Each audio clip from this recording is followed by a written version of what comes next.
এবার স্ট্যান্ডিং সুবিধা হবে খাটনিটা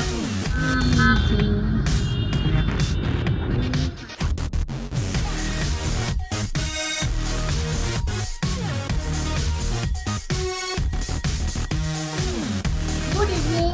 এখন আমাদের আমি একটা চিনি দই এরি আর তারপর আসছি না ছোট ছোট ব্লক করছি।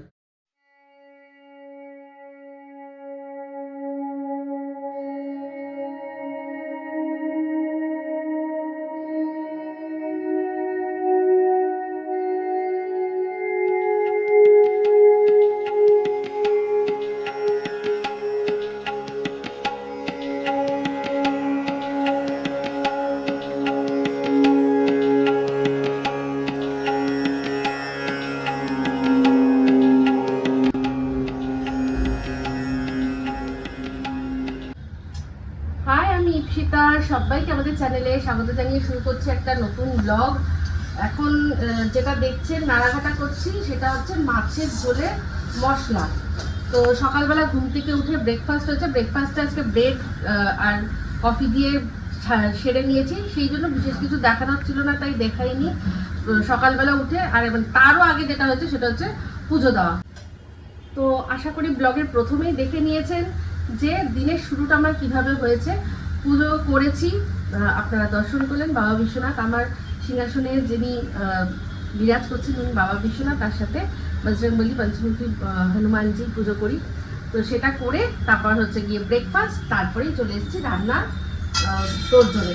তো এখানে মাছের ঝোল হবে আর করবো হচ্ছে লোটে মাছ। আপনারা যারা আমার অনেক পুরনো দর্শক তারা সবাই জানেন যে আমি ডাইরেক্ট কড়াই থেকেই রান্না করতে করতে লোটে মাছের কাঁটাগুলোকে কীরকমভাবে তুলি।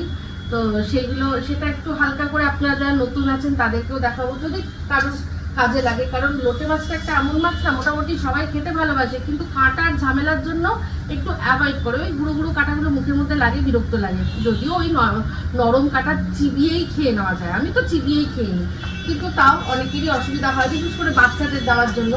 তো সেটাই আমি একটু ছোট করে আপনাদের দেখাবো কিভাবে ডাইরেক্ট কড়াই থেকেই কোনো ঝঞ্ঝাট ছাড়াই মাছের থেকে কাঁটা আলাদা করে দিই। আরেকটা রান্না হবে সেটা হচ্ছে গিয়ে উচ্ছে, মানে করলা আলু গাজর সব দিয়ে একটা ভাজা করে নেবো। তো এখানে মাছের ঝোল করার জন্য মাছটা ভাজা আছে, আলু ভেজে রেখেছি। আচ্ছা, এখানে লোটে মাছটা আমি আর কি নুন হলুদ দিয়ে মাখিয়ে রেখেছি, আর তার মধ্যে একটু ভিনিগার দিয়েছি, সামান্য একটু ভিনিগার দিয়েছি। তাতে কি হয়, মাছটা কিওরও হয় আর একটু নরমও হবে। মানে খুব সামান্য পরিমাণে দিতে হবে কিন্তু। আর একটা জিনিস হবে যে মাছের যদি কোনো একটা স্মেল থাকে, অনেকে একটু আষ্টে গন্ধ পছন্দ করে না, তাদের জন্য তারা আর সেই গন্ধটাও পাবে না। তো এই তৈরি করে রেখেছি, এবার পরে যখন করবো আপনাদের সাথে শেয়ার করবো, সঙ্গে থাকুন।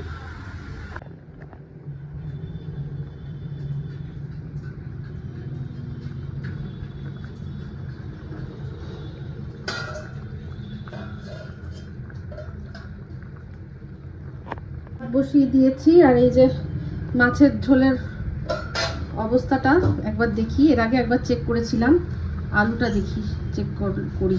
হ্যাঁ, আলু একদম সুন্দর করে সিদ্ধ হয়ে গেছে। মাছের ঝোলও যা দেখতে পাচ্ছি, চারপাশ থেকে যে তেল ভেসে উঠেছে, যেটুকু তেল দেওয়া হয়েছে তা বোঝাই যাচ্ছে হয়ে গেছে। এবার এর মধ্যে ধনেপাতা ছড়িয়ে ব্যাস এটাকে এবার এন্ড করবো।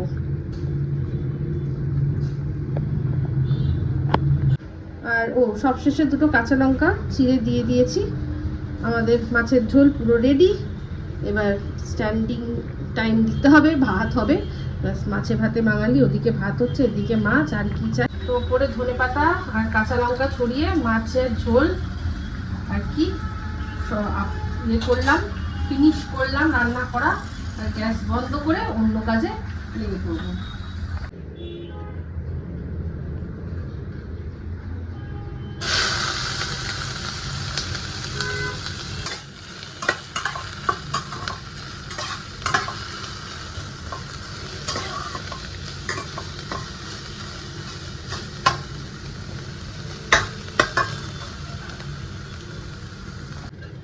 এই যে ভাজাটা আমার এইরকম হয়েছে। একটুখানি পেঁয়াজ, হাফ পেঁয়াজ এর মধ্যে দিয়েছি আমি, আর নুন আর হলুদ যেরকমভাবে ভাজায় দেয় চাপা দিয়ে দিয়ে ভাজছি, যাতে অল্প তেলে একদম নামমাত্র তেলে যাতে ভালো করে ভাজাটা হয়। গাজরটা আছে তো, গাজরটা সিদ্ধ হবে, মোটামুটি হয়েছে। আর আলু, আর এখানে পাশে এই যে লেফট ওভার ভাত রয়েছে একটু, মিস্টার দেব বলছে যে এক কাজ করো ওইটার মধ্যে ভাতটা দিয়ে এটাকে ভেজে আর তোমার মেয়েকে দাও, বলো এই নাও করেলেকা ফ্রাইড রাইস। আমি বলছি হ্যাঁ হ্যাঁ একদম দেবে, করেলেকা ফ্রাইড রাইস দিলে উল্টেও আমাকে টুচিয়ে দেবে ওটা। তো যাই হোক, মজা জোকসটা পার। তো এটা হয়ে গেছে, এবার আমি লোটে মাছটা জাস্ট করলেই হয়ে যাবে রান্না। ফোড়নে দিলাম একটুখানি গোটা গরম মশলা, শুকনো লঙ্কা, তেজপাতা আর সাদা জিরে। একটুখানি এটা কয়েক সেকেন্ড রেখেই দিয়ে দিচ্ছি পেঁয়াজ।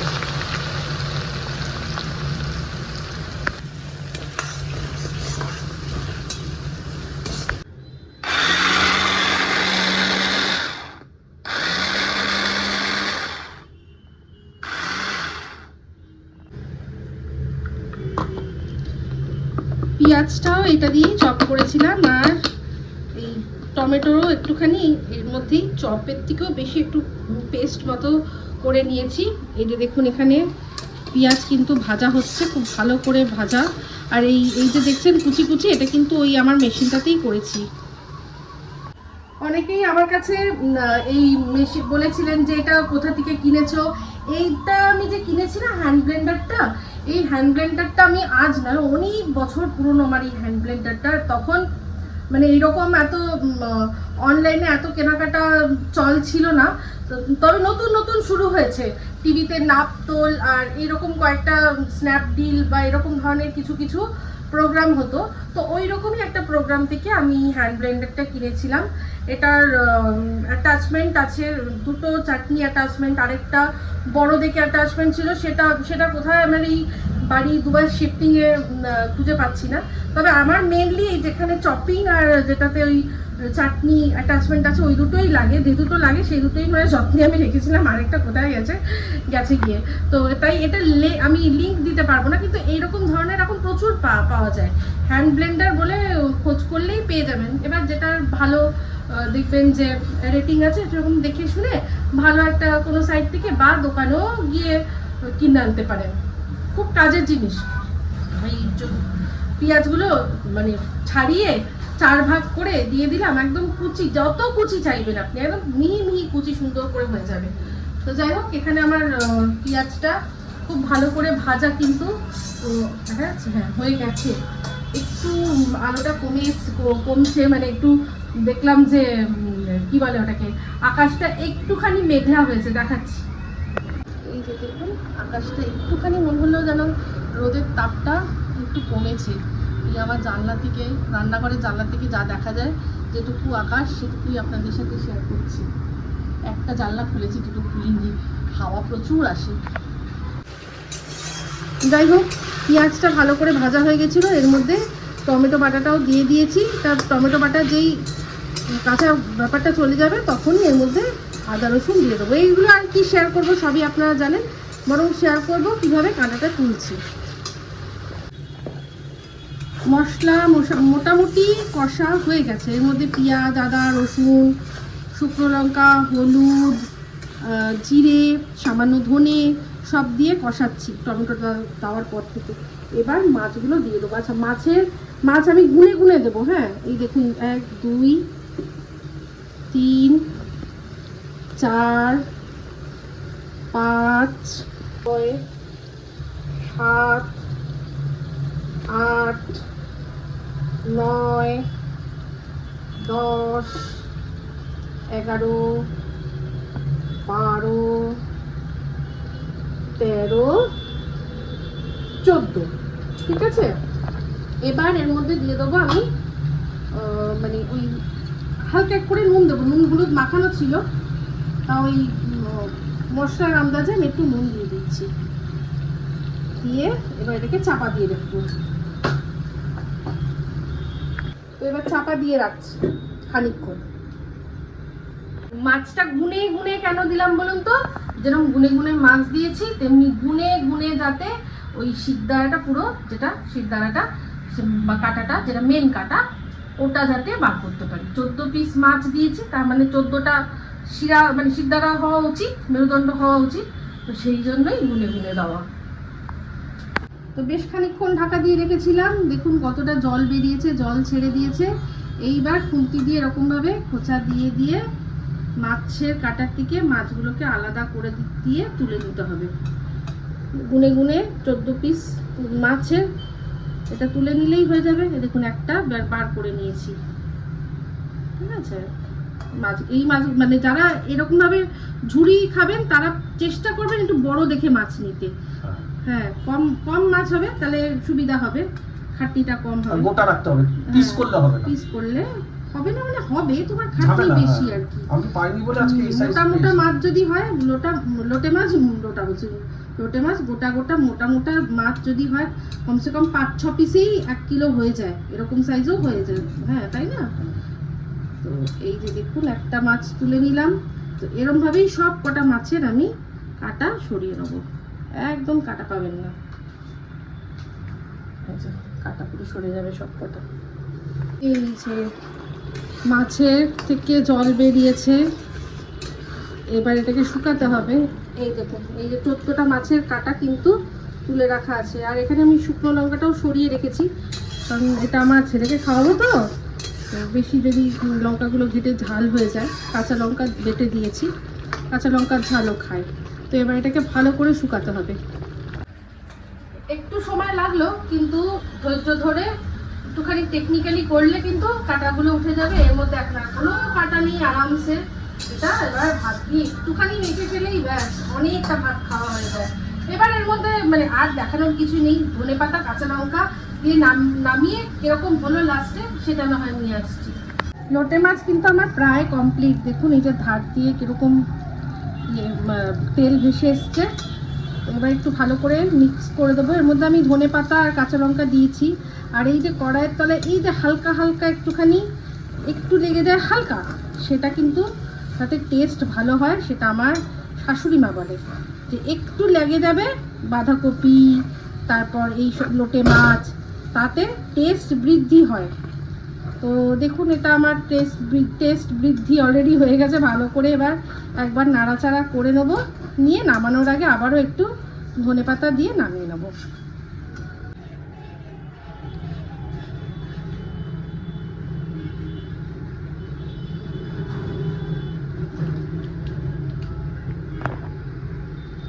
একটুখানি গরম মশলা, এটা আমি দিই, আপনারা যদি নাও দিতে চান নাও দিতে পারেন, স্কিপ করতে পারেন, কিন্তু আমার মনে হয় ফ্লেভারটা খুব ভালো আসে সামান্য পরিমাণে একটু গরম মশলা দিলে। ব্যাস, খুব সুন্দর করে নাড়াঘাটা করে নিয়েছি। গ্যাস বন্ধ করে দিচ্ছি, দিয়ে লাস্টে ধনেপাতাটা ওপরে ছড়িয়ে দেবো, ফ্রেশ যেটা ধনেপাতা।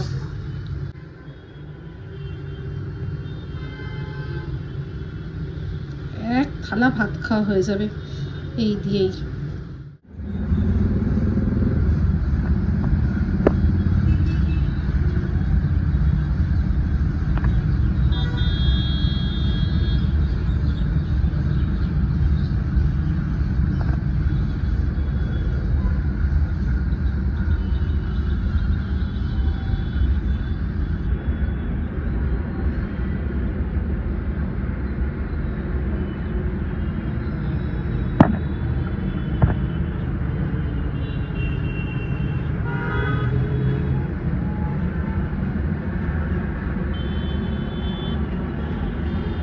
খাওয়া দাওয়া সব কমপ্লিট।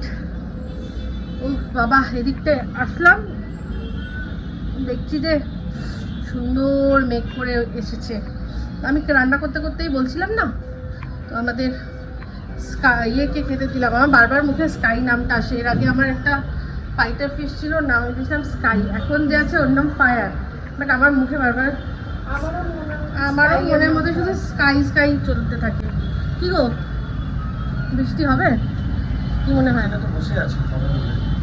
আনন্দ তো বলছো কালে মেঘা হয়ে যাবে। হ্যাঁ, আমি যখনই বলে এই বৃষ্টি আসবে, মেঘ ইয়ে হয়েছে, মেঘ করেছে, আমি তখনই বলি কি যে সময়ের আগে আনন্দ করবে না, আগে বৃষ্টিটা পড়তে দাও, নাহলে সেই লাগানে মনে আছে তো, কালে মেঘা কালে মেঘ করে মেঘা। আছে আর গুমোট হয়ে আছে, একটা গুমোট পাতা হয়ে পড়ছে না। একদম একদম। একটু দেখালাম ওই দিকটা, একটা গাছের নাটক ভাগ গাছগুলো একটা পাতা একটা পাতা নড়ছে না, কোথাও কোনো পাতা নড়ছে না। বাপরে বাপ, এই যে দিনাদিকে দেখাই, দিনাদি দেখো রোদ্দুরে দিয়ে রেখেছি ওকে রোদ্রে অনেক দিয়েছে দিন তোমার থেকে। ভাই, আস্তে আস্তে ঠিক হচ্ছে, পাতাগুলো আবার নতুন করে পাতা জন্মাচ্ছে। এই যে এইখানটা,